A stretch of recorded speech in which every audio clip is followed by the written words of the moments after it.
Hey folks, welcome back to End of the World Gaming. I am Jeremy. Today I'm here to talk about Dirz. We've got a 400-point game coming up between myself and Ben, so let's talk a little bit about the lists. I am 399 points. I'm not playing a laboratory specifically. I'm just playing a bunch of Dirz monsters. Okay, so to start it out, got a character that we haven't seen in a End of the World Gaming battle report yet, so I'm going to go ahead and put him up on screen right now. This gentleman right here, let me get him in focus here, is Cineceros.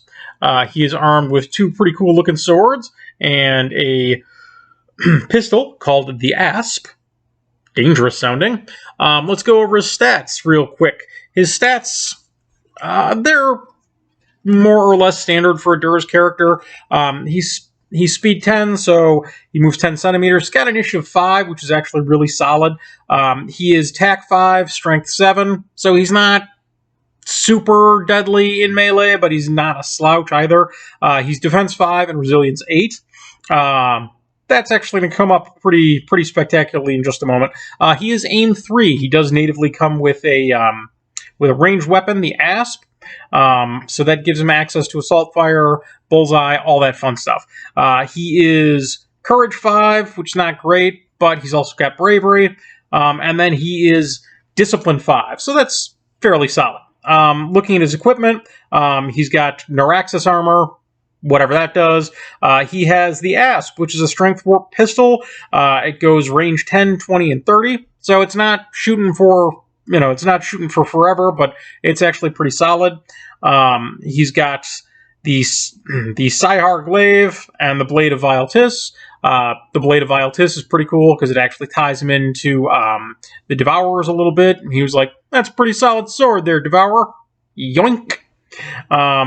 Abilities. He's got Mutagenic 2, so when he rolls a mutagenic die, assuming that I'm not the one rolling it and it comes up 1, he will have 2 bonus points to play with in mutagenic, which is really good. He's got bravery, which we talked about, and then he's got ambidextrous. Ambidextrous is amazing on this character because that means when he makes a defense roll, hey, guess what? It's free counterattack. If he succeeds at a defense roll, it converts to an attack die. If your opponent fails to make a defense roll, or if your opponent rolls a natural 1 on your attack roll, boom! It immediately converts to an attack die. So it's super useful. All right, going on to his special rule card, the Asp. So he's got a pistol. The weapon automatically has Toxic 3. So whenever he inflicts a wound with it, once per cycle or once per turn. When he inflicts a wound with it, and it has to be a wound, it can't be stunned, because stunned isn't a wound. When he inflicts a wound with it, he immediately gets to make another damage roll at strength 3, and the opponent's resilience is set to 0, which is really, really good. The other thing about it is he can basically take 2 assault shots. When he... If he charges, he can shoot at the Asp, because again, he's a character, so he's automatically got assault fire. The second thing is the ability that comes with him just for being Cineceros. He can essentially have he can convert one of his hand-to-hand dice into a closer. He can sacrifice one of his hand-to-hand dice and turn it into a shot with the Asp. So what this means is that he can theoretically declare a charge and do 4 damage rolls to your opponent, assuming he wins initiative, before your opponent even gets to do anything back. He's just like, hey, what's up, Cineceros? And Cineceros is just like, I'm going to shoot you a bunch of times. Jeremy, I hear you say, why does he have 4 damage rolls? Well, he gets 1 for the assault fire. He gets a second one for toxic, if he chooses to use that then. Then he also gets the... sacrificing that combat die to make another shot with the Asp, and then, theoretically, the actual attack die. Now, mind you, that leaves him sitting on 0 dice after that first exchange, but your opponent's probably not really going to appreciate it. I feel like that one's really good. I didn't end up giving him the 15-point upgrade that he comes with for the Fang of Greed. Sorry. just couldn't afford it. The points didn't work out. All right, so that's Cineceros, and like I said, he's got a bunch of rules, and he's a pretty cool model, and I like him. Next up, we've got the Tiger of Shamir. Now, those of you who have noticed probably recognize the Tiger of Shamir doesn't actually have a normal Tiger of Dirz head. You'll excuse me. I'm going to pause this for a second. I'm sorry. We had a Slate Cat-related emergency, which wasn't really an emergency. It was just one of my cats being a jerk. At any rate, back to the Tiger of Shamir. So this was a Tiger of Dirz model that, like 2007, Jeremy decided to swap a spare head from I think it was an Assyris clone, for the Tiger of Dirz head to create a Tiger of Shamir model, and then that was it. So the Tiger of Shamir comes in at 60 points. Unlike most of the other Tigers of Dirz, the Tiger of Shamir actually has mutagenic, which is super useful because that means every turn I'm going to have 4 mutagenic dice. Hooray, mutagenic dice. So other stats that, the Tiger of Shamir has, it's fairly fast. It moves 17.5, I believe. Let me check and make sure. Yep, all right, so 17.5. It is initiative 4. It is attack 5, strength 9. It is defense 3, resilience 8, so its defense is not great, not going to lie. No aim because it doesn't have a gun. Fear 8, which is pretty scary. And discipline 1 because it's a tiger. The abilities, it's got mutagenic, which is great. Brutish charge, so when it charges, with that 17.5 speed, it's going to get an extra die. And then War Fury, because, why not? So who doesn't love chucking 4 dice on an attack? So it's a pretty solid choice. I like it. I think it'll be lots of fun for 60 points. It should be fairly killy. Next up, we've got hybrid clones. We've got 3 of them. We've seen these guys before. They are fairly standard Dirz clone profiles. These guys are in the list because I needed a couple extra bodies because I have spent a lot on fairly big monsters. So I got 3 of them to up my model count and to also give me a range threat. They are speed 10, initiative 3. They're attack 3, strength 6, defense 3, resilience 6, aim 2, boo, courage 3, and discipline 4. So if Cineceros dies, my discipline rolls only go down by 1. Hooray! All right, so they've got strength 6 neural crossbows, range 20, 40, and 60, so they're a longer range threat than Cineceros is. They need 5s to hit at medium range. What are you going to do? So we've got 3 of those. Let me show the other 2 on screen. These guys you may recognize from previous Dirz battle reports. This is one of the very first ones that I painted, and this is my Dirz crossbowman who has, for entirely too long, been filling in as a hybrid clone. What are you going to do? All right. I thought you said this was called Dirz Monster Stomp. I'm not seeing a whole lot of monsters, I hear you say. You're right. Let's correct that. Next up, we've got the Aberration. Roar! This gentleman came out of the Nemesis expansion for hybrid. So he is a big beastie, and I may have actually put him on the wrong size base, but again, at this point, it's been over 12 years, so I feel like I can probably be given a pass on that one. So he's a beatstick. He is utterly beefcake. He is speed 20. He is initiative 5.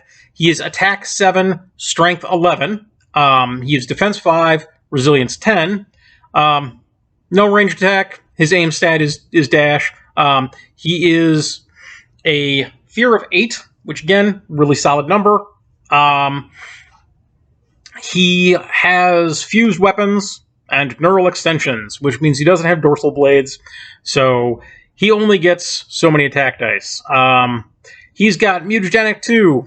Hooray! He's got fierce, so if you hit him with a killed outright, He sticks around until the end of the turn. He has Born Killer. Hey, he's got 3 attack dice, which for 120 points, probably not unreasonable.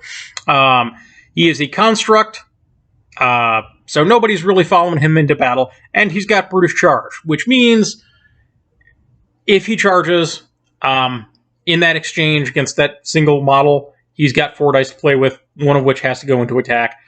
But I mean, he's attack 7, strength 11. I'll take a bonus die. So his rank is Scorpion Creature. He also has the Atlas treatment. The Atlas treatment, when he makes a mutagenic roll, he can spend his mutagenic die anytime when he makes either a damage roll or when he receives damage. He can roll a d6, 6s explode, and then add that stat to, or add the total to his stat for the rest of the turn. Now, if you total 10 or more points on that roll, because 6s do explode, then you take damage. You take a damage roll equal to the total that you rolled, and his resilience is reduced to 0.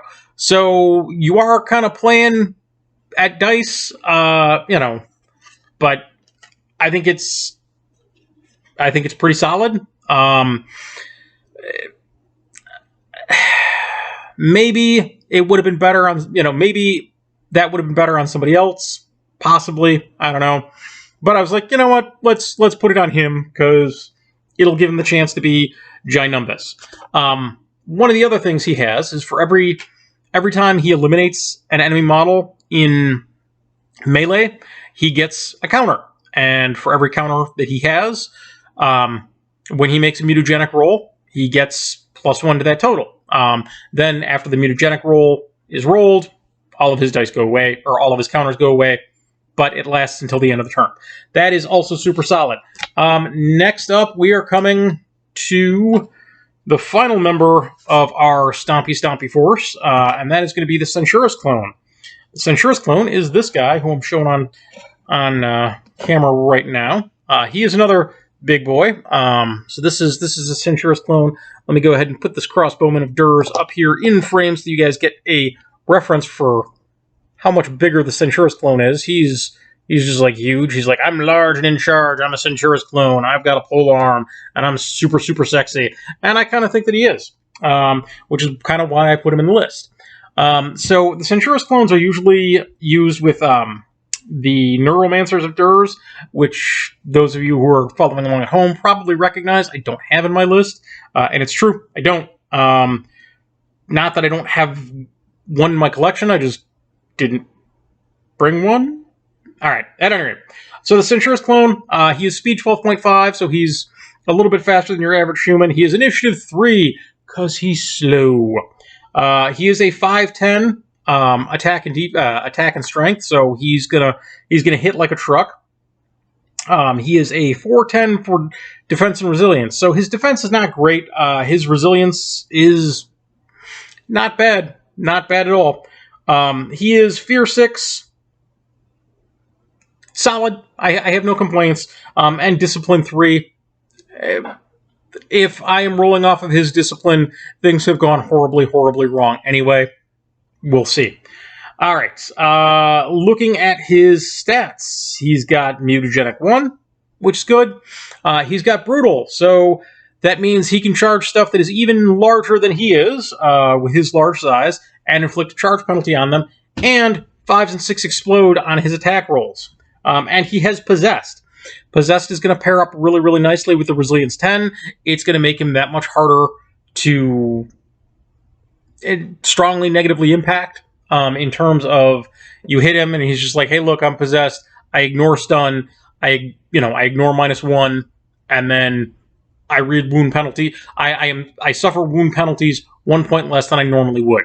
So I feel like he's going to stick around. He's gonna beat some face for a bit. And that's my list. That's 399 points. So here's to hoping I can do something fun with it.